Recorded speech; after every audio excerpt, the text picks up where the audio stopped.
And welcome to Chatham House. Fantastic to have you back on this first day after our Easter break. And we're still getting into the flow of meetings in person.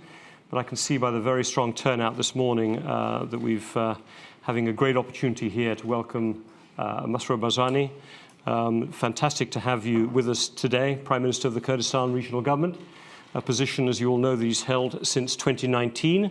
Having served since 2012 as Chancellor of the Kurdistan Regional Security Council. I know, Prime Minister, that you're known to many of the people in this room, but just as a reminder to those who are not, Masrour Barzani is somebody who has been following through the deep and intense struggles in the Kurdish region of Iraq from a very, very young age, having joined the Peshmerga when he was 16, having fought against Saddam Hussein's army in 1988, participated in the uprising in 1991, did his education later on outside, including a year here in the UK, got his bachelor's degree in Washington, D.C. from the American University, and returned in 1998 and has been really part of the government, in particular part of the Kurdistan Democratic Party throughout his time since then, been elected to that government and as part of its leadership council. I don't want to say too much more in introduction, but obviously as the person who led for 7 years before becoming Prime Minister the Kurdistan region's security, intelligence, military intelligence, he played an absolutely pivotal role in the defeat of ISIS after it rose and took over up to 40% of Iraq, if I remember rightly, in that 2014-15 period. And therefore, somebody who's really been at the pointy end of the conflicts in the region, but somebody who is deeply knowledgeable about the region more broadly and about geopolitics, as you are at the crossroads of so many of historical but also very current geopolitical tensions. This meeting is on the record. I'm going to invite Prime Minister Barzani to say a few words here from the podium, and then we'll take some questions and really look forward to engaging all of you with any of your questions. We've got an hour, which will take us up to 11 o'clock here. But again, welcome, Prime Minister. Delighted to welcome you to Chatham House, and we look forward very much to your remarks. Over to you.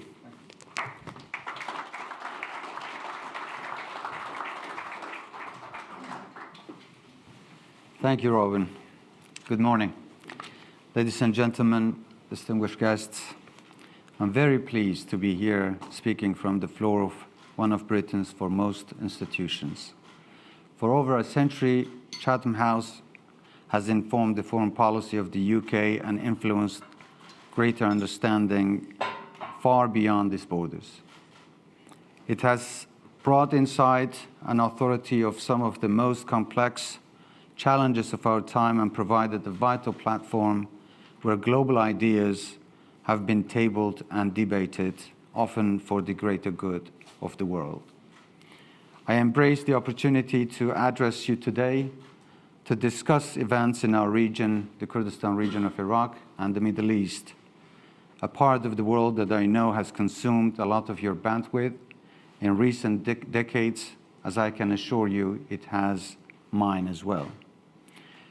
With war raging in Central Europe and signs of a global realignment taking place, it may well seem that the caravan has moved on from our neighborhood, that events in the Middle East are no longer as relevant to what happens elsewhere, that after generations of wars, insurrections, coups, and catastrophes, it's another continent turn in the spotlight.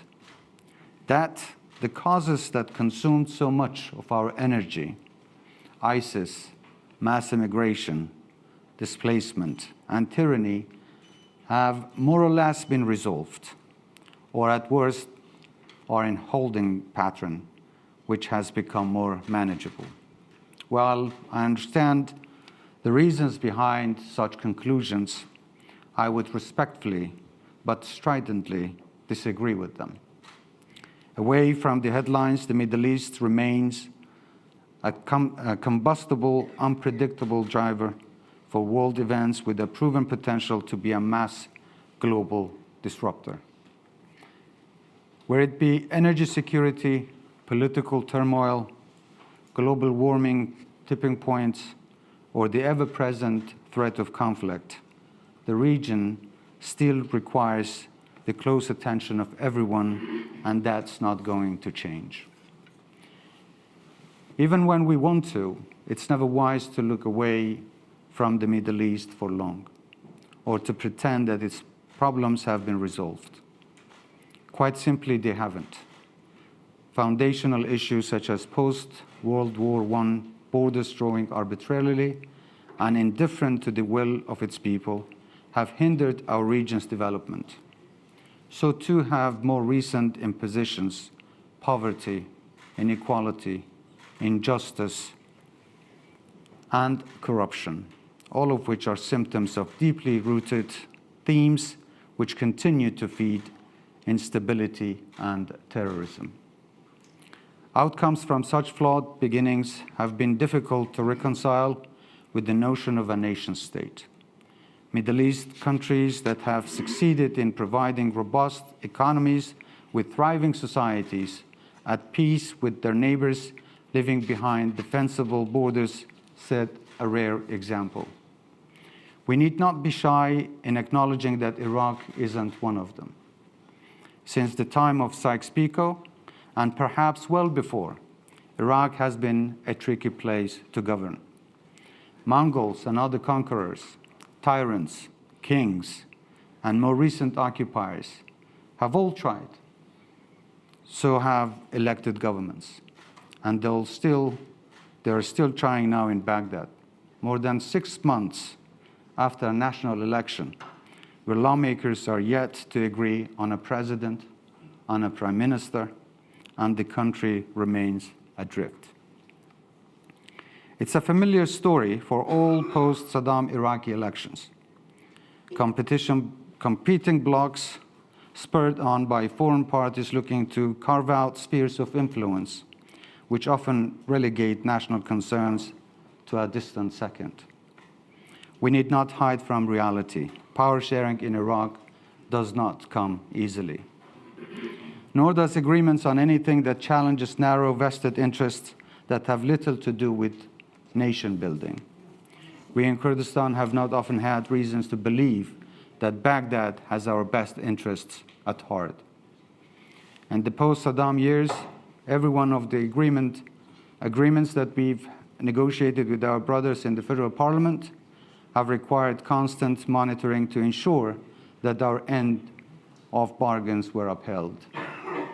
And in many cases, they haven't been. Every month, we are forced to rely on Baghdad's often lacking goodwill to ensure we are paid our rightful allocation from the federal budget. There has rarely been a month since this deal was negotiated in 2004 that our quota has been paid in full or on time. And there have been many more months where we have not received any payment at all. Earlier this year, a so-called federal court in Baghdad delivered a ruling that challenged our right to develop our oil and gas industry. This ruling was blatantly political. It stemmed from positions we have taken on forming a federal government. We know well the regional issues at play here and who is behind them. And what this says about Iraq's capacity to manage its own internal affairs speaks for itself. The decision-making process in Baghdad is not truly independent. And that sad fact has remained a constant despite nearly 2 decades of attempts at capacity building and building institutions. The federal legislature, as constituted, simply cannot provide fairly and equitably for all those people considered to be Iraqis. While I speak to you as a Kurd, I would like for my voice to carry the weight of all Iraqis, and I hope that it will. We all aspired for a better future in 2003, but the situation we all find ourselves in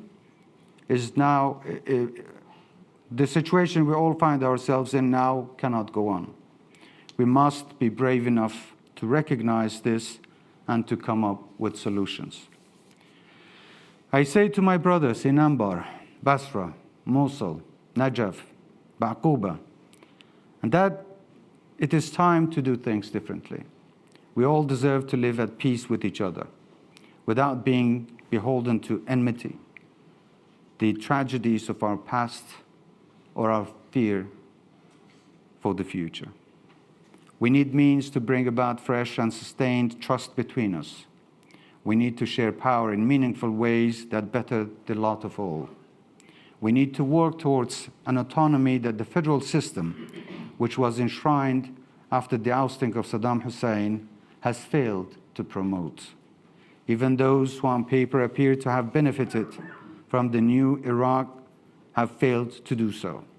Basra, for instance, sits on enormous reserves of oil, yet its people remain deprived of the most basic services. It is time for a full and frank conversation about what could come next. I believe that in order for us to live as partners, we need to have more influence over our own affairs and more control over our own destinies. Basra's residents need a stake in their futures. So do those of Fallujah and Ramadi, which have cast off the dark shadow of the ISIS terror group and now want to govern on their own terms just as much as we do. Through the bloodshed of the civil war in the ISIS occupation, both cities were cut off from Iraq, menacing places where few outside the Sunni sects would dare to tread. But once fear subsided and opportunities rose, borders dropped, economies grew, and trust reemerged. And all it took was hope and glimmer of self-determination.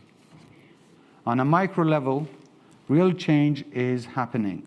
We acknowledge this, and we remain invested in the national political process, which for all its flaws, aims to provide a better, more sovereign Iraq for all, regardless of sect or ethnicity.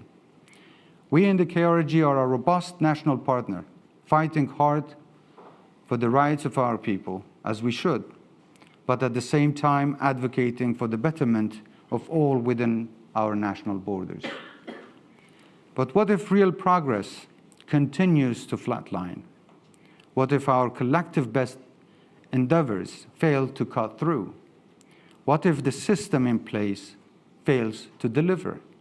At what point do we start to look for a cure? A model that I believe should be discussed in this context is a different structure. I say this after long, careful consideration as someone who has observed and indeed been a part of regional and federal decision-making for at least the past 2 decades. As someone who took part in the constitutional drafting process, I was invested in how to transform Iraq from the terror of tyranny to a country for all, under one banner. Many good people were committed to the efforts we made. I can see that many are here today. There is no shame. And while their good faith attempts are recognized, there is no shame in saying that our work has largely been in vain. I say this as someone who has spoken to our brothers and sisters in the rest of the country, Sunnis, Shias, Christians, Shabak, Turkoman, Yazidis, and other groups, all of whom at some point have spoken about the stagnation and distrust that held us back. In Iraq, 2022, trust between ethnic groups remain, shall we say, a work in progress. And it is hard to envisage how we make that quantum leap from hope to reality without empowering different communities in tangible and meaningful ways. I would like to assure all in this room that advocating that the model I am canvassing here does not mean stripping all power from Baghdad, and nor does it mean breaking down national borders. Rather, I believe that credibly decentralizing decision-making deserves serious thought. My belief is that aiding self-determination in the manner that I envisage could truly be nation-building. We must be brave enough to discuss what sort of a nation would work as a model for the peoples of Iraq. Thriving communities living under their own banners, and those of a state that can truly believe in would be a big leap from where we are now, beholden to forces intent to dividing us to their own ends and stuck in an endless loop of inertia. Institutions that were supposed to serve people have instead become fiefdom that hinder progress and devalue notions of true citizenship. Iraq, as currently governed, is unable to fairly provide for its people and barely able to fend for itself. The model I envisage doesn't mean division. It is subtle devolution of power that sponsors trust and sustained coexistence.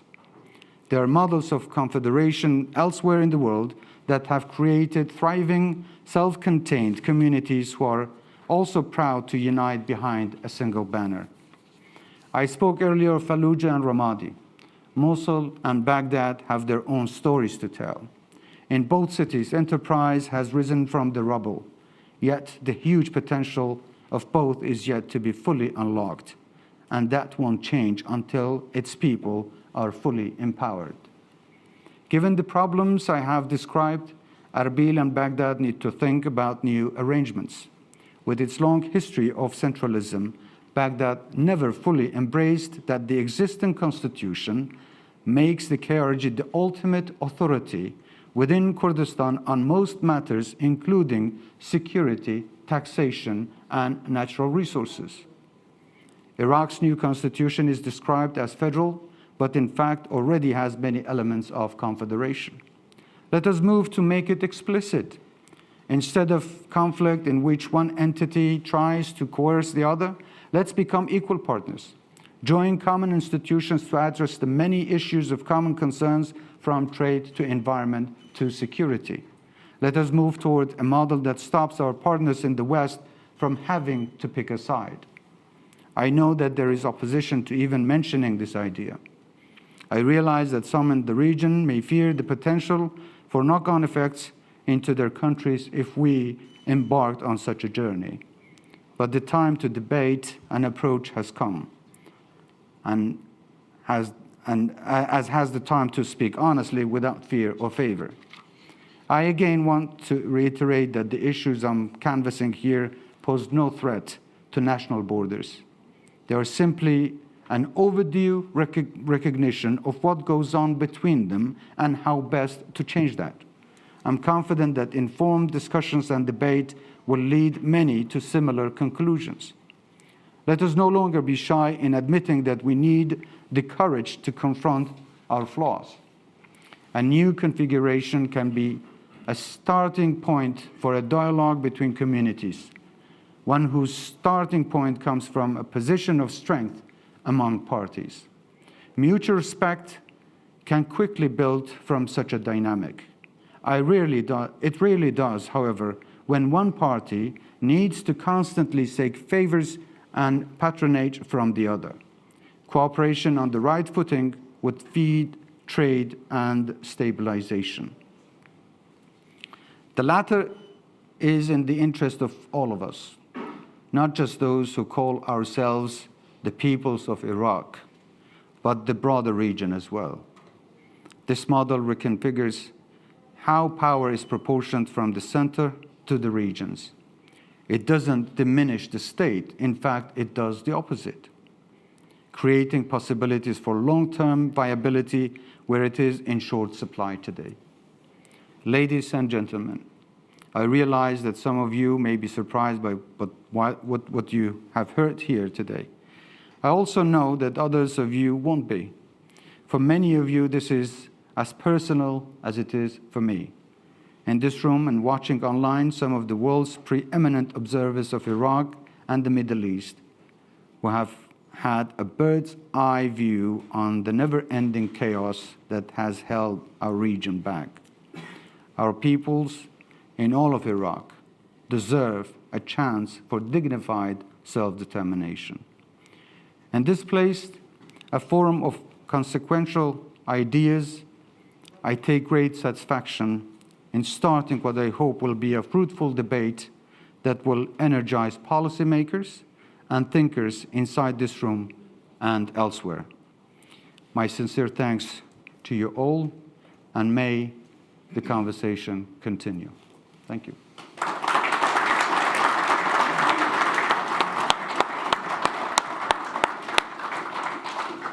Thank you very much, Prime Minister. You said at the end that some people might be surprised by what they've heard, and I think what we should do is take this opportunity to have a bit of a conversation, a couple of questions from me, but also very much given what an expert audience we have with us today. And I want to recognize the Iraq initiative at Chatham House, which has been undergoing now for many years, and which gives us the capacity to really be able to dig deeply into the future of the country. You yourself said that it is not challenging the concept of Iraq that this conversation is about. It's really about how it's structured and how it's convened, and clearly the failure, the latest failure to develop a government after the elections of last October are just the latest indication of, let's use a word maybe used, the dysfunctionality of the current system. There are a lot of other things we might want to touch on as well, from energy and all the things that you were discussing yesterday, I'm sure, with the Prime Minister during your visit here to the UK yesterday. Today, I think you're with us tomorrow as well. But maybe I could just ask one straight-up question. I was listening very carefully to your words. We had a chance to meet at the Munich Security Conference back in February, literally just before the Russian invasion of Iraq. And we did talk a little bit about the 2017 referendum. I didn't hear that kind of a conversation in the comments you made just now, but you talked about needing a different structure. And I suppose the most obvious question I need to ask you is, what is that different structure? Because I was hearing what isn't working, but I wasn't, and maybe this would be a dialogue. You were very careful about defining the boundaries of what that different structure would be, and you mentioned there are other countries that have experimented. Could you share with us just one or two ideas of what you would be putting on the table that would be different going forward? And I'm sure that'll give an opportunity for others to come up with questions. But let me throw that to you as an opening question. Easy one. Thank you. Well, if the system in Iraq has worked until now, we wouldn't be talking about this after 100 years. So it means that 100 years of trying different methods and structures haven't produced the results that the Iraqi people deserve to have. You were talking about referendum. I'm not going to go into details about that, but let me just take a step back and talk about when we drafted the Constitution. The Constitution was a package of compromises that all communities agreed to have, and we basically voted for and was ratified by a huge number of voters in the country. But was it implemented? Mm-hmm. It wasn't. And one of the reasons that why Iraq is still suffering from so many problems is because the Constitution wasn't fully respected and implemented. And why is that? Because there is no such a mechanism to basically force the governments to implement all the articles in the Constitution that are important to different communities.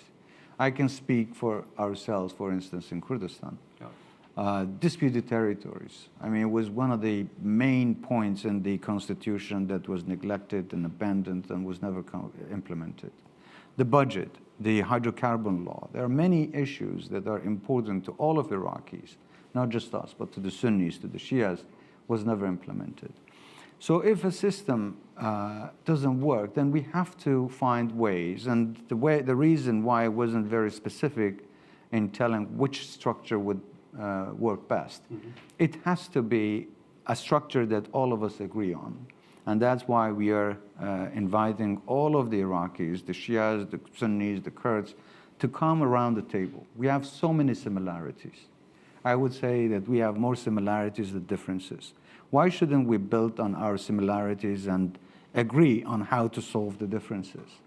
One of the structures that comes to my mind is basically confederation, which gives more guarantees to different communities. One of the reasons why we have so many problems, why the Sunnis are reacting the way they are, why the Kurds are reacting the way they are, and why the Shias are acting the way they are, because they don't trust each other. Because there is no enough guarantees for the future of any of these communities to feel that the future is secure for them and for their children and the next generations. We have to have a structure in place, regardless of who is in power, regardless of who is the prime minister, or who is a good or bad person. The system itself doesn't allow the mistreatment of the other communities. Many times, it's the communities reacting to the actions of the other based on the lack of trust. So we need to build that trust, and that because it doesn't come easy. It doesn't come based on words and promises. It has to be a system in place that guarantees the trust we all need. So really it's about, you put the word confederation on the table, different from a federation, and there have been examples of confederations that have succeeded and failed, including in Europe over time. So it's really about, but can you get to that before the outcome of the election is fully resolved in terms of new parties? In other words, does this then become a pre-step, yes, or are you waiting for the resolution of that before you can take this forward? If you listen carefully, I had many ifs. Yes, I was. If the system doesn't work, if we couldn't break through, if we couldn't solve our problems, then for how much longer do we have to wait until we finally find a solution that can work? And these are many ifs. Of course, I mean, we are still trying to make things work in the current system. But if it doesn't work, then I think the Iraqi people deserve to have a fresh start, to have to be able to discuss different ways. At the end, I think the interests of people should come on top of the interest of the political gains of political parties. Let me just ask one more question, and then please be ready with your questions and your comments, because we'd love to hear them. Well, I think I know the answer to the question, so I want to ask it openly that way, but within the Kurdistan region of Iraq, the two main political parties are not completely agreed, at least certainly on the potential makeup of the new government. How united is the Kurdistan region of Iraq on seeking a way forward, even along the lines that maybe you talked about of a confederation? Well, we are different parties, so we're entitled to have different views, as you are here in the UK. I don't think that all the political parties are united on every single subject and issue. So we do have different views on certain subjects, but when it comes to the national interests of our people and of our country, I can tell you that most of us have similar views, even if they're not completely exact, but they're very similar. So I can tell you that we are united when it comes to defending our national interests. Right. But when it comes to, of course, political games and like we had in this election, of course we have different views, and that's very normal, and I think it's healthy. I mean, this is the democracy you introduced to us, and we are learning from it.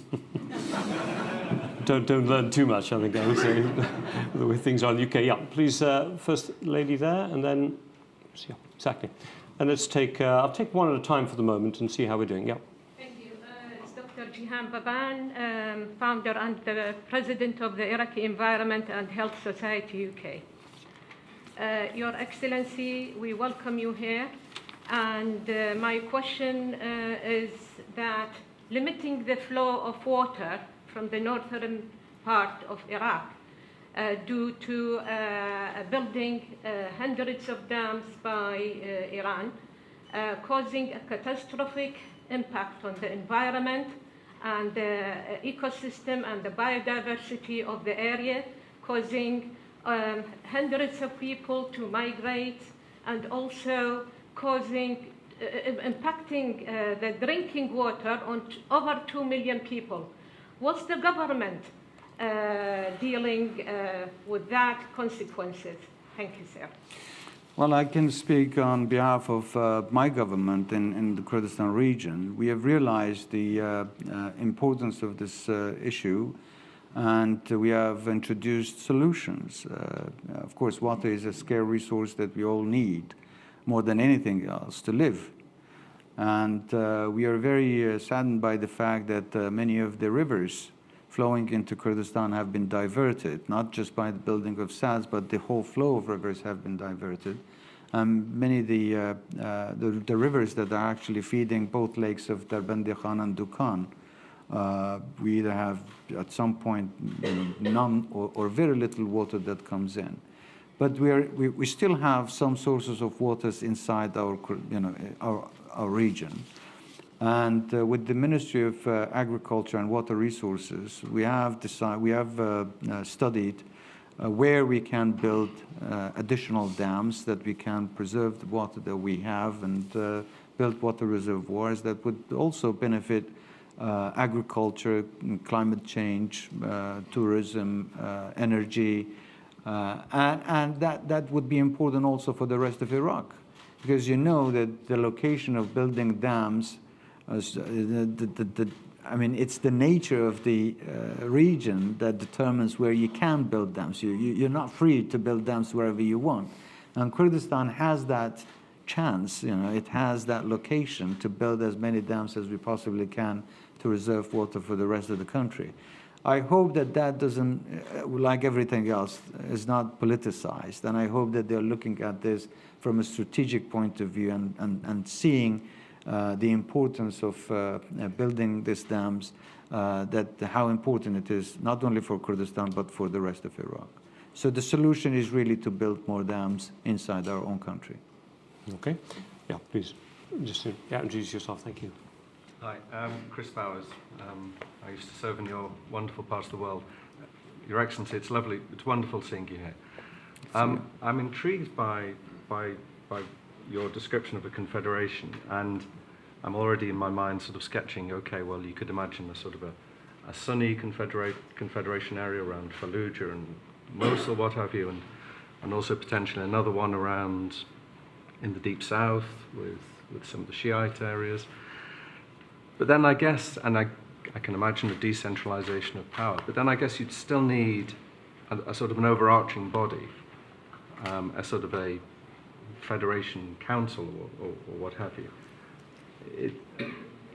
What would that look like, and how might it be composed in your suggestion? And is there not a risk that it would sort of then look like the current federal structures at the moment, the current federal government?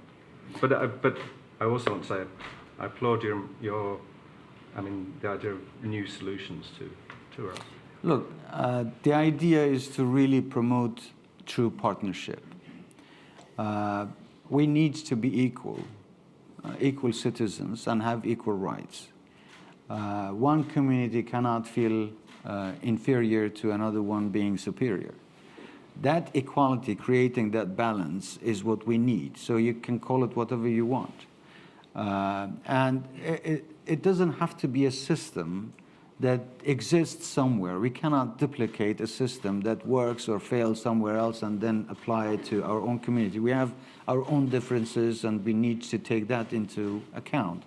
But the idea is to open that discussion, to have all of our people come on the table, to be brave enough to admit that we have a serious issue of trusting each other. And once we admit and diagnose the problem, it's easy to find solutions if we intend to find solutions. And this is just an idea to put on the table, have all of us come on a round table and look for options. So it's not really one clear-cut solution to say, well, this is it, and you have to accept it. This is my view. You may have a different view. Somebody else may have a different view. But the idea is to start that dialogue and talk about it. But the idea, the main goal, is to build trust and to make sure that we all are true partners. Partnership is the key here. Just quickly, because I listened again very carefully to what you said earlier, the ministries, in many cases, as part of the kind of current ineffective system, are divided up in a way, certainly between communities. And I think you mentioned yourself, the Ministry of Justice is taking certain steps, including on the application of energy resources and the acquisition of them and the spending of them that seem to have political dimensions to them rather than not. In a new system, I think what I'm hearing you say is, in a way, you'd want to weaken the power of the central ministries in Baghdad. In other words, each region, or whatever the new confederation might set up, would almost have competing capacity to manage its resources or security or education. So is it a question of trying to weaken, let's be frank about it, the central departments and ministries that at the moment are, as you see it, the source of so much ineffectiveness? Well, it's not the Minister of Justice. It's something so-called the Federal Court. The Federal Court, of course, I mean, I've talked about it before, so I'm not going to go into details and explaining, our position on that court. But the point is, we need to really have, guarantees for the resources that we have that are going to be in the best use of our people. So, whether we have, we are still trying to work with Baghdad. And like I said, I had many ifs. We are still working with Baghdad, with the ministry, with the government, to find a solution that can work and can satisfy all of us. But if none of this works, then we have to admit that the alternative of not doing anything is far worse than finding a solution that we think can be beneficial to all sides. So in this case, really, it's a voluntary unification. When we're talking about confederation, is a voluntary unification, but we can come and talk about what we can share and what we can govern at the local level, and these are all subjects to discussion. Yep. And what I'm introducing is just the principal idea of let's talk. Let's talk and see if this system doesn't work, then let's look for other options to save the country, to save all of the communities in the country, rather than waiting another 100 years and still fail. Okay, thank you. The gentleman there at the front had a question, coming over here. Yep. Yes, okay, thank you. Yes, William Law, I'm editor of Arab Digest. I'm sorry, I'll turn that down. Yeah, thank you. I wanted to ask you, Prime Minister, thank you, first of all, for your thoughts. You mentioned regional influences. You haven't mentioned Iran specifically. I want to ask you whether this confederation concept that you're proposing, whether Iran would see this as something that they simply do not want to allow to happen. So how significant an influence is Iran in your vision? And also, I'd like to know, what are the current relationships with the KRG and Iran? Thank you. Well, thank you. Obviously, a peaceful relationship, respectable relationship between states is always admirable and desirable. That's what we want, having peace with all of our neighbors. We are talking about Iraq. We're talking about the system that can best serve the interests of the Iraqi people, not the Iraqi neighbors. So in a way, considering Iraq's neighbors is irrelevant. Of course, they have their own interests, but that's the key. What are we aiming here? To serve the interests of Iraq's neighbors or Iraqi people? What I'm suggesting is that we have to keep the Iraqi nation's interest at the priority, and that has to come on top. So let's focus on what would be best for the Iraqi people, not the Iraqi neighbors, and then once we sort out our problems, we can always find ways to establish good relations with our neighbors. Of course, yeah, I'll just add on very quickly, with a country that has fired, I think, some missiles over towards you, well, one can assume that they're not entirely happy with the situation at the moment. But you mentioned that we should be thinking about, or you should be thinking about, the Iraqi people and not the neighbors. But there are people in Iraq who feel that Iran is a guarantor of their interests within Iraq. How does one resolve that particular problem? Yeah, I mean, this is a sensitive issue. Of course, I mean, we condemn the attack. We think it was unjustified. They had some very cheap excuses to justify this aggression. It was condemned widely around the world.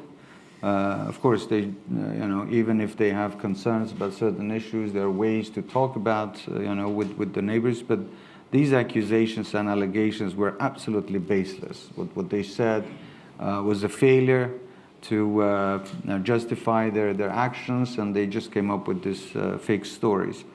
In any case, this is really the core of the debate.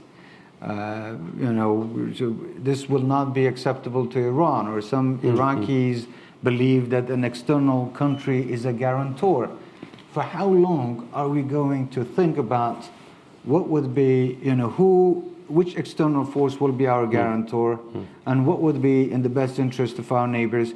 At some point, what I'm suggesting, we have to think about what is best for us. As Iraqis, as Kurds, as Sunnis, as Shias, what is best for us? We seem to care about everybody else, but forget about what is best for us. And that's what I'm suggesting. We need to think about what would be the best solution for the Iraqi people. Okay, thank you. First lady here, and I'm going gentleman there. Yeah. Yes. Which microphone coming? Me. Yes, hold on a second. Your Excellency, it's wonderful to hear you talking about needing to bring everybody together. And in your country, you have a lot of refugees from Syria and from Iran, and they're Kurds. Can you please explain what is your relationship now with Turkey, which just last weekend was attacking the Mahmud refugee camp? It was attacking all sorts of bases in your country going into northern Iraq. Can you explain, please, how, in a way, you seem to be dividing the Kurds from the autonomous administration of North Syria? Can you please explain what your relationship is with Turkey? Yes. Well, Turkey is another neighbor that has its own interests. We have some common interests with them. We have good economic relations with them. We don't necessarily agree with every policy that they have, and they don't agree with us. Regarding the attacks, I must make a correction that the attacks are against PKK bases. PKK is a Turkish organization, Kurds from Turkey that have left Turkey and have come to our region. We fought for 100 years to liberate our areas. We have established our government since 1991, since 1992 until now. We have a government, we have a parliament, we have authorities, we have laws. PKK is coming and residing in the areas, especially the border areas, without really respecting our government. They are introducing themselves as authorities, and they are dragging the Turks because they're a party opposing the Turkish government, but they're coming into our territories. Instead of fighting inside Turkey and trying to struggle for their own freedom and their rights, they're coming and occupying an already liberated area. We have shed blood of thousands of our martyrs to liberate our areas. We don't need PKK to come and liberate it from us again. But the reason why they're coming here and the consequences are that the Turks are following them. They're coming and attacking PKK inside our territories. That is obviously causing problems for us. There are many villages, 800 villages, that we haven't been able to reconstruct because the ongoing conflict between PKK and Turkey. Our villagers were unable to go back to their homes and towns and farms because of the ongoing conflict between Turkey and PKK. So the best thing PKK can do to help Kurdistan is to leave the Iraqi Kurdistan and go back and struggle in their own territories, if that's what they really aim to do. Right now, everything they are doing is destroying what we have built after so many years of struggle. So, we never support any sort of conflict or violence to solve any problems. We always propose and suggest that there has to be peaceful dialogues to come to some sort of sustainable solutions. But to be quite honest, the reason that the ongoing conflicts are happening is because of the presence of PKK. Just following up on that, could you say something quickly about your relationship with the PYD, which of course has not come from Turkey, but and was, you know, an ally in fighting against ISIS and so on. To say something about your relationship with PYD and how you see that playing out with Syria. Well, the Kurds in Syria, I mean, the situation is different. You know, we have a lot of sympathizers, we have lots of good friends inside Syria, and we feel for the Kurds wherever they may be, in Syria, in Turkey, in Iran, wherever they may be. But we don't intend to interfere in their affairs. They can decide for themselves what system they want, whom they want to negotiate with, and what sort of government they want to have. I mean, that's for them. We can only be helpful. We cannot interfere and dictate what they should be doing. Now, PYD, to be frank with you, is very closely associated with PKK. Now, some may disagree, but the reason why many disagree is because they don't want to admit, because PKK is labeled as a terrorist organization in Europe and in the United States. PYD, YPG are very closely associated with them, and they don't really admit that there is this link, so that the ongoing support for PYD shall continue. But at the same time, we are hoping that we have been very supportive of the intra-Kurdish dialogue between PYD and it's the circle around it, and then other political parties that are outside and are somehow rivals. But we are encouraging a very constructive dialogue to talk about how they can shape the future of the region, and they cannot be the only force because they have this armed wing of YPG fighting ISIS. They shouldn't be able to oppress other political parties and kidnap and assassinate other political activists because they don't share the same views with them. So what we are doing is just extending the hand of help to make sure that there will be a more peaceful solution between the Kurds inside Syria, but we don't see PYD as the only representative of the Kurds there. Thank you very much. Where are you there? Please, first name, and I'll come to you. Yeah. Keep your hand up for a second. Yeah, they can see you. Yeah, that's great. Prime Minister, Christophe Michels from the Iraq-Britain Business Council. May I first welcome your comments on Iraqi unity, and thank you for your support over the years in Kurdistan. The business environment in Kurdistan and in Iraq as a whole has not improved in recent years. And the pool of Western companies interested in coming into Iraq, but also into Kurdistan, is diminishing simply by attrition. And still you're expecting more companies to come. So what are you going to do about it? What is your government planning to do to improve the business environment in Kurdistan and possibly in Iraq? Well, thank you for the question. Please allow me to disagree with you. We have to look at the broader situation. Of course, we were hit with COVID. Our budget was not paid by the federal government. We continue to struggle to get our fair budget on monthly basis. At some point, the oil prices dropped. Now it's come back up.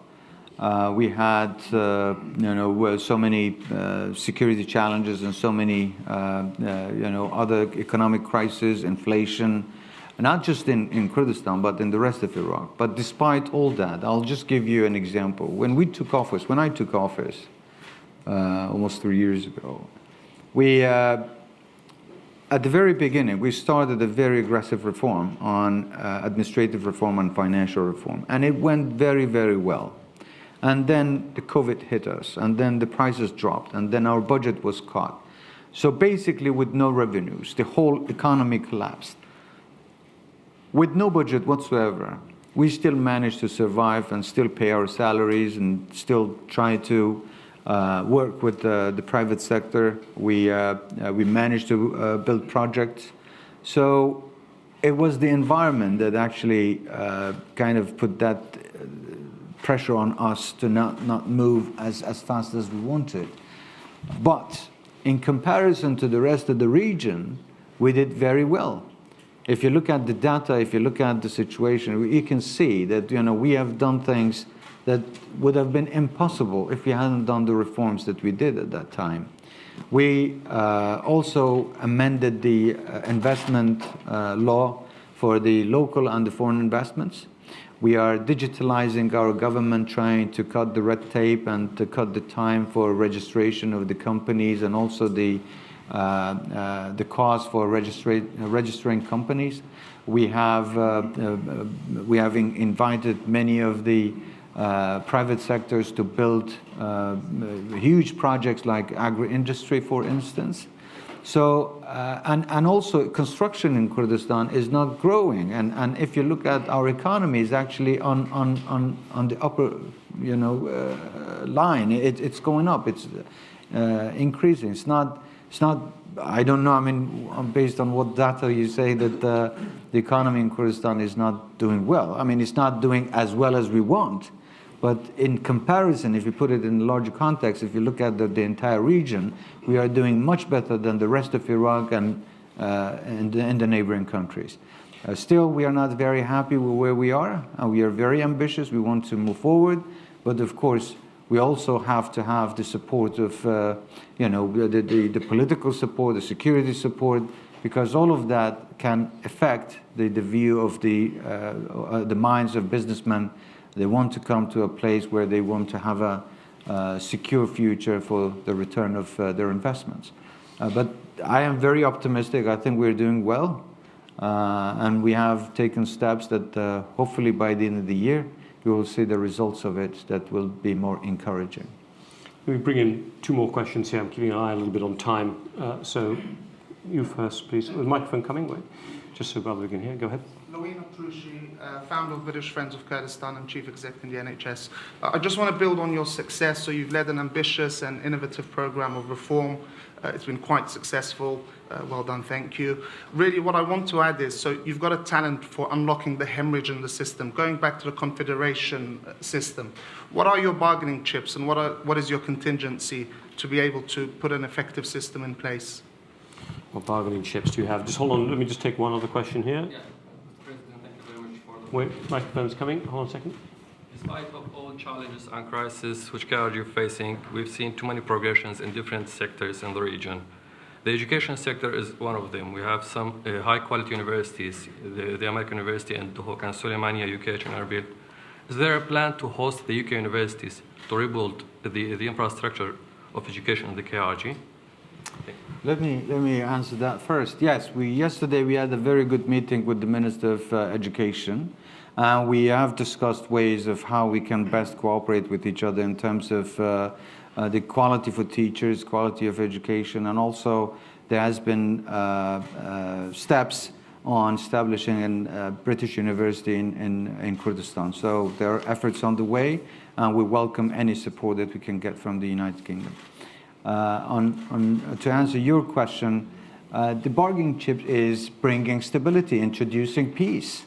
What we are saying is that you have tried a system that has failed. Not a system, many systems that have failed for over 100 years. And I think it's Einstein who said that it's insanity to try the same mistake and expect different results. So you will never get a better result from what you have. What we are saying is that let's still work together, let's build trust, let's bring peace. What our strongest bargaining chip is the results that we have achieved in Kurdistan. I said it in my speech. Basra is one of the richest cities maybe in the world, sitting on a sea of oil reserve. Look at Basra, look at Erbil.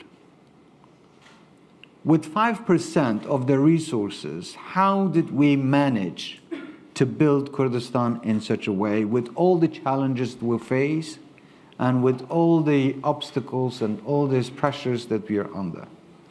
So if we can do this, we believe that with 95% of Iraq's wealth, Iraq can do much better. But the problem is not the wealth. The problem is not natural resources. The problem is not human resources. The problem is management, is the system. What we are introducing is a system that can work and can turn Iraq into a different place where all of Iraq's people can benefit from and can have a much better life. We're coming close to the end. I want to make sure I get one particular question in, so let me ask it myself in case it doesn't come up.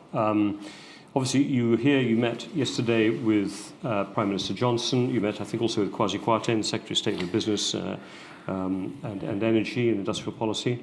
I'm wondering if you could say a word or two about the oil environment, the gas environment, the shortages which are turning up in Europe, including in the UK as a result of the Russia's invasion of Ukraine. What opportunities are there for the Kurdistan region of Iraq? You've now exporting, I think, from pretty much nothing to 500,000 barrels a day, producing close to 500 million cubic feet per day. Is this an opportunity? What are the obstacles? You've got to get it out in a particular direction. The relationship with Turkey becomes very important. Markets elsewhere, but obviously the relationship with Baghdad, as you said earlier, important as well. But could you say a word or two about, sure, is this a new opportunity or not? Is it going to be very difficult to execute it? Well, last time I think I was in Dubai when I gave a speech and I said roughly 500,000 barrels. And then everybody counted 500,000 barrels. Let me be more specific. 420,000 barrels are exported. It's not 500,000. But the idea is, yes, there is potential to export more. There is potential to develop more gas. We are talking about two questions. One is political, one is about economy and simply technical. Do we have the economic capabilities and technical capabilities to increase and produce more gas and oil? Absolutely, we do.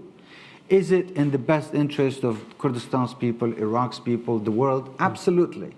Then what is stopping you from doing that? It's a political question. And that is we have to address, and this is what we have to really find a solution for. We are talking to Baghdad. We are trying to explain to Baghdad, this is a natural resource that we can benefit from. Of course, all natural resources someday will come to an end. We need to make the best of it while we can, and then turn all of these resources into something that can sustain and can continue to help grow our economy, invested in different sectors of economy. For instance, in agriculture, that is a never-ending asset that we can have. So this is where we are. We are introducing and telling the capabilities of Kurdistan. This is what we can. And we never said that we are going to be an alternative to any other providers of energy in the world. We don't want to make anybody sensitive and feel that, okay, now we're going to take their place. That's not our aim. This is not our goal. But we are saying that now the world is going through a crisis, and this crisis could continue and could be repeated at different times. Does Kurdistan have the potential to fill some of the gap? Absolutely, it does. So that's what we are offering. We're saying that here we are, we can be helpful. Let us help each other. This is all we say, and of course, I mean, it's an idea, it's welcomed by all of our friends, and we think that Kurdistan can play an important role. See if the British government has some influence in Baghdad, might make a difference as well. I think, I'll take one last question, because we're literally 1 minute before. And then last question, we'll wrap up. Please. Thank you very much. Noel Khatib, former federal minister from Baghdad. My question is about political deals versus constitutional legal resolves. Throughout my career, previous my short-lived appointment in government, until now, I noticed that Kurdistan focused more on trying to reach a political deal with Baghdad, as opposed to reaching a long-term resolve on constitutional and legal to find, for example, a solution on hydrocarbon law, revenue sharing law. These things, I mean, it provides much more security as opposed to kind of like short-term deals that secures initial payments from on federal budgets and so on, and then stops after a few months at the beginning of each government.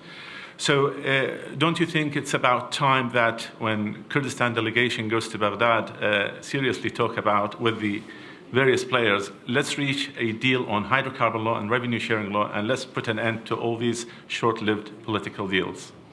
Well, thank you for this question. I think the question is exactly the opposite. We are the ones insisting on constitutional solutions, and Baghdad is that insisting on political solutions. This is our problem. We are telling them that we have a constitution. The constitution calls for a hydrocarbon law. Does Iraq have a hydrocarbon law? No. Why not? In 2007, we tried, and there was a draft for the hydrocarbon law. It was the federal government that didn't pass it through the parliament. It wasn't us. We still insist on having that hydrocarbon law to be the law in place. Iraq doesn't have a law. Let me be clear. You know, they still refer to 1976 law under the Saddam's regime's government, which was a central government. So even the court ruling is relying on that law because it doesn't have a law. After the Constitution, there was supposed to be a hydrocarbon law. After the Constitution, there was supposed to be a federal court. Neither the federal court was established, nor the hydrocarbon law was established. So this is exactly our argument. I hope that, you know, the question, I wish that you just changed it. That, the subject and the object. Yeah, exactly. It's Baghdad. It's Baghdad. Honestly, well, these are the facts. You know, these are the facts. We are calling for the hydrocarbon law. We are calling for a constitutional solution, and we insist on our constitutional rights. You said the Chatham House is a place for dialogue. Actually, I thought through that question there was a point of agreement. It was just a matter of who was proposing it. But you both agreed on what you were trying to propose. Right, so that's a good sign. I will pocket that sign of optimism, which is a rare thing these days. And thank you very much, Prime Minister. Again, on behalf of Chatham House, Renard Mansour, who leads our Iraq initiative, all of us here who believe so fervently, like you, in the importance of this country.